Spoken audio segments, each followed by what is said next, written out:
This is a solution for the 2019 CCC J4 or also S1 flipper. You are trying to pass the time while at the optometrist.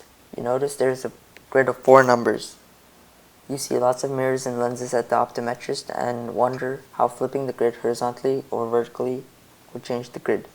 Specifically, a horizontal flip across the horizontal center line would take the original grid of 4 numbers and result in 3, 4, and 1, 2. A vertical flip across the vertical center line would take the original grid of 4 numbers and result in 2, 1, 4, 3. Your task is to determine the final orientation of the numbers in the grid after a sequence of horizontal and vertical flips.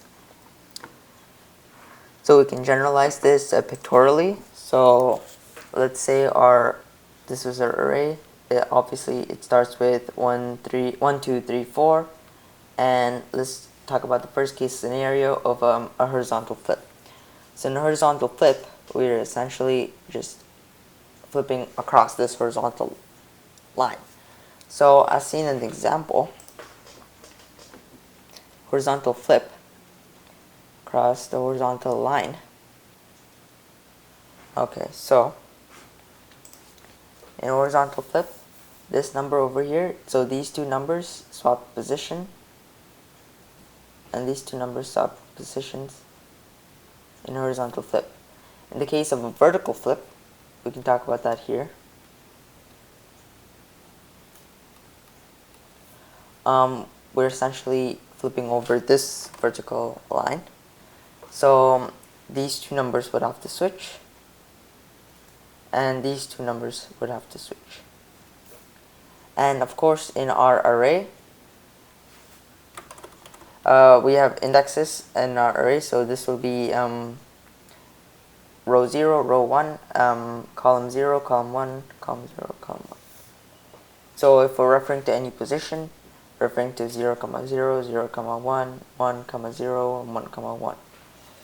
Okay, so we can try to implement this approach in our code. So we're going to start off with our input from standard input, just for this past input. And then we're going to write a quick function which will help us to print the matrix, since they want us to have spaces between the numbers. So this function is going to be called p2d of matrix. And we're going to start with a for loop, iterating over the lines of the matrix. So for line in matrix, for every row, we're going to build a string, and this is going to be called sline. And for every character in the line, we're going to have to add that to the string with a space. So sline, you can just do plus equals string of I, because I is integer, and then we can add a space to sline. Once we've done this, we can print sline. So this is our function for printing a matrix, a two-dimensional matrix. So we can start with our main function, and we're going to start with our sequence. So the sequence of h and b's. So h represents a horizontal flip to occur, and b represents a vertical flip to occur. So we get that as a string, as in the input. And then we have our grid. So our grid will start with 1, 2, 3, 4. So 1, 2, 3, 4. Once we've done this, we can go through each operation in the grid. So we can say for op in sequence, and if the operation is h, then we have to change certain things. So if you look over here, if it's the h, these two swap positions. So array of 0, 1 swaps position with array of 1, 1. So, and yes, these two also. So 0, 0 and 1, 0. So these swap positions. So we can do that in Python. We can just call the indexes for, so grid 0, 0. Since grid 0, 0 swaps positions with grid 1, 0, we can say comma grid 1 0,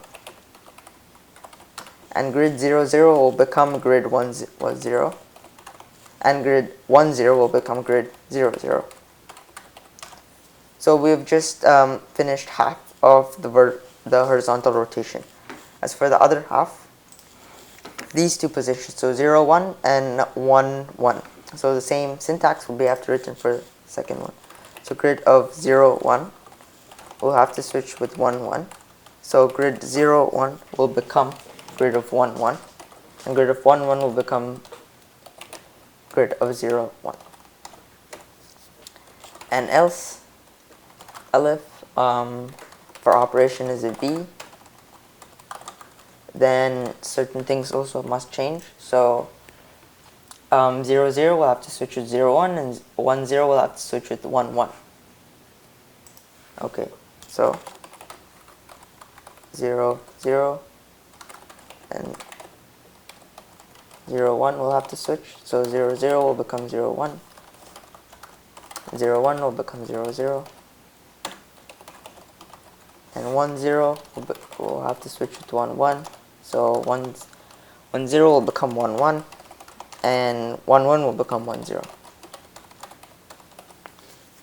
Finally, we've done this, and we can just print the grid after the operations have been, the values for the operations have been changed.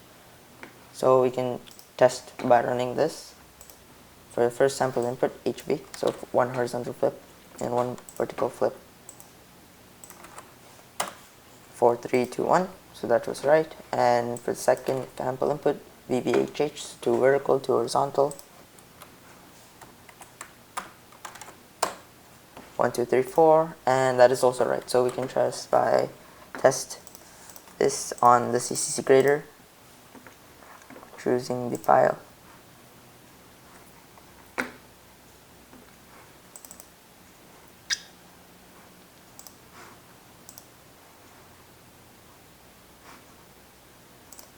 This is another dot file. Submit.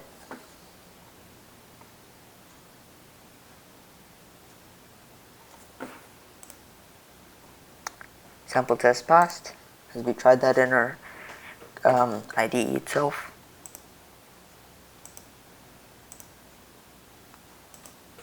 Subtask 1 almost done. As you can see, all subtask 1 done. All tests passed in 0.1 seconds so far. Nothing took more than that. Yep. So subtask 2 done. 1515 points, and we didn't exceed time limit or any other errors. So this is a solution for the 2019 J4. It's also S1 flipper. So thank you for watching.